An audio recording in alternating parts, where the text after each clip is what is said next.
A primeira impressão, certamente, é de que somos um casal perfeito, maravilhoso, que sempre estivemos nesse lugar bom de troca e parceria.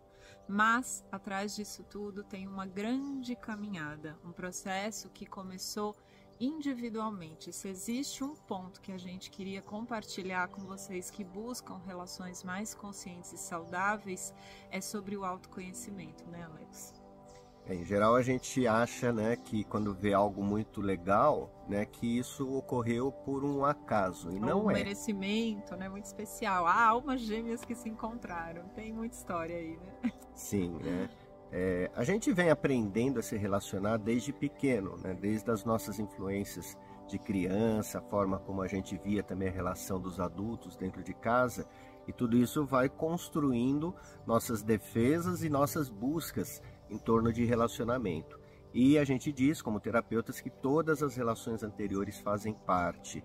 É por isso a gente não pode descartar mesmo aquelas relações difíceis, onde a gente se sentiu às vezes massacrado, abusado, humilhado, esquecido, traído, ofendido, porque elas vão ensinando a gente a lidar com o nosso emocional. Então esse é o autoconhecimento que a gente quer trazer para você, né? Não é um curso, uma terapia, um caminho espiritual, mas é a sua análise de toda a vida e de como que você reage dentro da vida. E foi isso que a gente veio fazendo, né? Nós, através de relações anteriores, eu vou contar um pouquinho da minha anterior, onde eu entrei, como dizemos na constelação, filhinho da mamãe, né? Que é aquele cara, aquele homem que tem uma carência afetiva de mãe, seja porque, no meu caso, ela realmente se afastou muitos anos da minha vida, ou às vezes aquela mãe possessiva, né? Então que sufoca o filho e ele fica preso nessa esfera da mãe. E aí, esse homem, que era eu, a gente vai buscar, pela falta, alguém que se torne protetor, alguém que se torne uma segurança, né? Um conforto, um aconchego. E, no fundo, eu estou querendo uma mãe. Quando eu me colocava nesse lugar, eu ia perdendo a minha força masculina, minha virilidade, minha capacidade de me bancar financeiramente. Eu só queria ser protegido.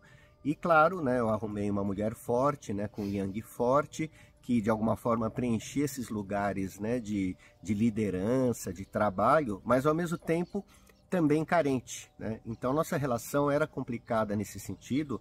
A gente teve muitas coisas bacanas, mas uma carência afetiva mútua, e até que chegou um momento que não dava mais para a gente ficar juntos. E foi então, né, separando, um divórcio, que eu conheci a Luciana, que também veio da história dela. Pois é, né? E vocês vejam como é interessante isso que o Alex está trazendo, né? Um movimento que é anterior às relações afetivas, que começa nessa primeira relação que a gente estabeleceu lá atrás com pai e com mãe, né? E dentro de uma relação hétero, o primeiro masculino que eu, Luciana, tenho contato é pai, né? E olhando essa dinâmica da relação do pai com a mãe, como é que esse masculino se posicionou, cuidou, ouviu, respeitou, tornou-se cúmplice, parceiro dessa mulher, primeiro feminino da minha referência, que foi minha mãe. Então ali eu tinha uma imagem sobre relacionamento que de alguma forma inspirou todas as minhas buscas de relações, né? Então eu vivi muitas vezes esse lugar de uma mulher, sim, muito generosa, muito carinhosa, doadora, mas que ficava sempre em segundo plano, que se sentia um pouco frustrada, um pouco deixada para depois. E aí, claro, esse é o padrão aprendido, né? A mulher tem o seu lugar menor dentro da relação, e eu vivi isso em outras experiências.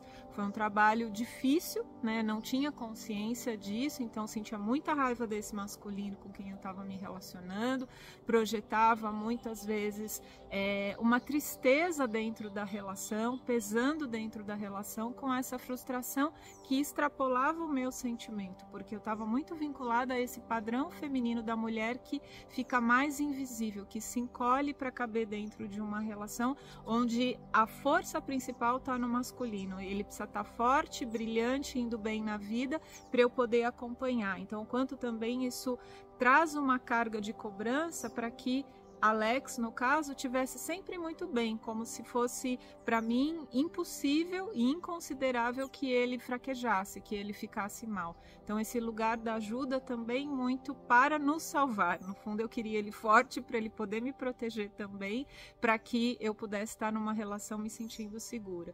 Então, tudo isso só foi chegando para a minha clareza de consciência porque eu fui atrás de buscar, sair do foco no outro e começar a buscar qual é o meu lugar, qual é a minha voz, qual é a minha presença e responsabilidade dentro dessa parceria, a hora que ela funciona e a hora que ela vai para as crises, a hora que a gente entra nos conflitos. Então, a dinâmica de feminino e masculino é um assunto, em primeiro lugar, pessoal. A gente precisa fazer o reconhecimento do quanto que às vezes eu entro num lugar extremamente sensível, inferiorizado, vitimizado dentro da relação, ou o contrário disso, quando eu quero forçar, quando eu quero controlar, quando eu quero dominar a relação para que ela cumpra um script que para mim tem sentido. Nada disso vai funcionar num esquema de parceria ganha-ganha. Nós dois temos referências diferentes, caminhamos pela vida por várias experiências que nos moldaram e nesse lugar único que a gente chega para um relacionamento, aqui a gente está como aprendiz. Eu tenho algo que pode sim agregar nessa parceria, assim como ele traz muito das suas experiências. E nós vamos ter que calibrar isso. Vão ter momentos mais difíceis, onde a gente vai ter os estranhamentos, os conflitos, a necessidade do diálogo vai se apresentar, mas também as concessões, que vêm dessa postura do adulto que já caminhou, que está mais, vamos dizer assim, lapidado internamente e que pode olhar para o passado do outro, para os limites, para as necessidades do outro e incluir, não vendo somente a si e as suas prioridades, mas a gente pensa conjuntamente no que é bom para nós.